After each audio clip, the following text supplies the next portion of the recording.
Typically, I record videos on a Saturday or a Sunday. Today is a Tuesday, and I'll tell you why I did not record this past weekend. It is because I ended up cleaning and decluttering my entire tiny house. I just went to town on this place, and let me tell you why, because I feel like some of you might be in the same boat, and I want to explain why this helped me. I have been feeling really overwhelmed lately. I am stressed out with work, stressed out about the state of the world and everything that's going on in it. I'm not exactly looking forward to the holidays, and there's some other things in there that I'll talk about later on in the video, but essentially I just ended up kind of rage cleaning and I wanted to take back some control of my life. My house was getting a little cluttered. There was stuff sitting out. It was driving me crazy. And you know what? I just needed to deal with it. So if you're feeling anything like what I described and you are interested in maybe taking back a little bit of control, maybe starting with the space around you, stay tuned because I'm going to talk about how decluttering and organize helped me this weekend and how I feel like it can help you. Stay tuned.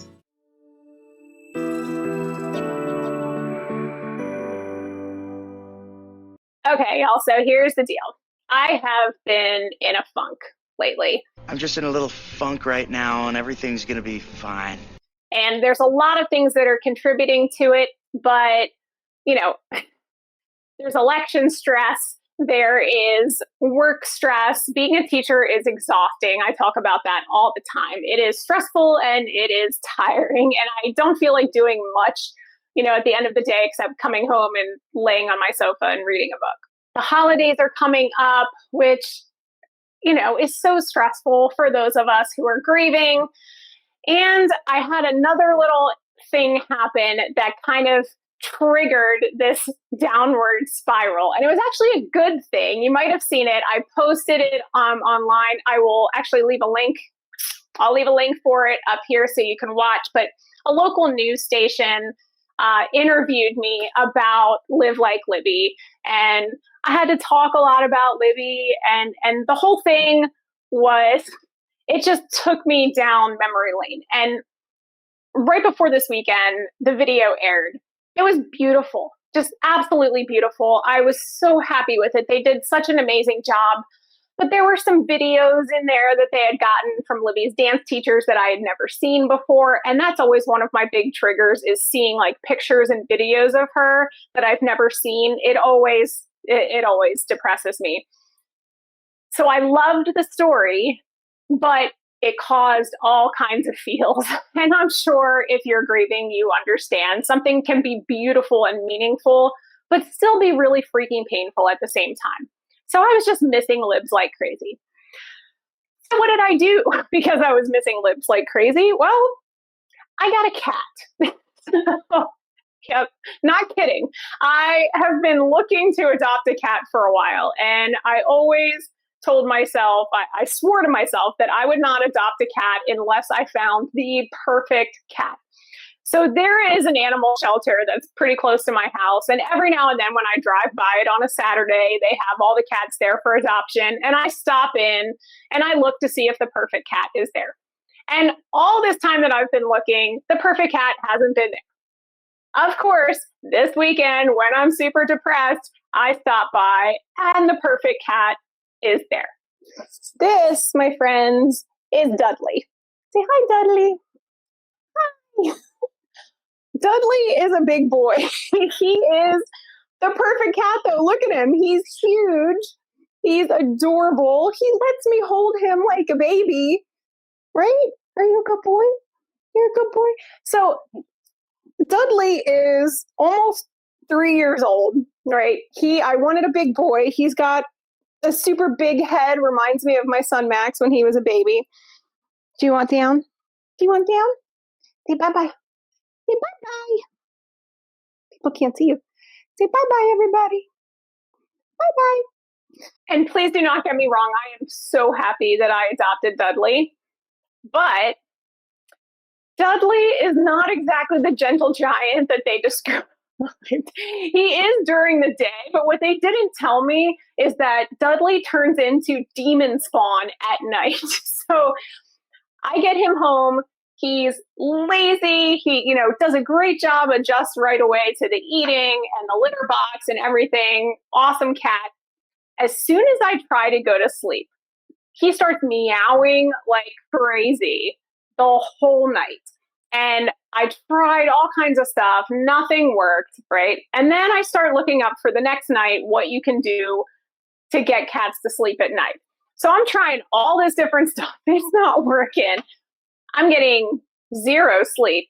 When it gets to this past weekend, I'm exhausted. And now I've got cat stuff all over my tiny house. And I've got like big bags of food. And if you've been watching me for any length of time, I like to have everything in its place. I'm sort of a minimalist. I would almost call myself a minimalist. Like, I don't have a lot of stuff. I like things clear and open. And you know what? Between my fall decorations and all the cat stuff sitting out everywhere, I finally just kind of snapped and was like, you know what? It was 4:30 in the morning and Dudley wasn't letting me sleep and I barely slept all night. So I got up at 4:30 in the morning on a Saturday and I just spent hours and hours and hours taking everything out of every single drawer and nook and cranny in my house and getting rid of stuff and donating the stuff that I no longer needed or wanted, and then reorganizing everything else to make sure that everything had a home and a place to go.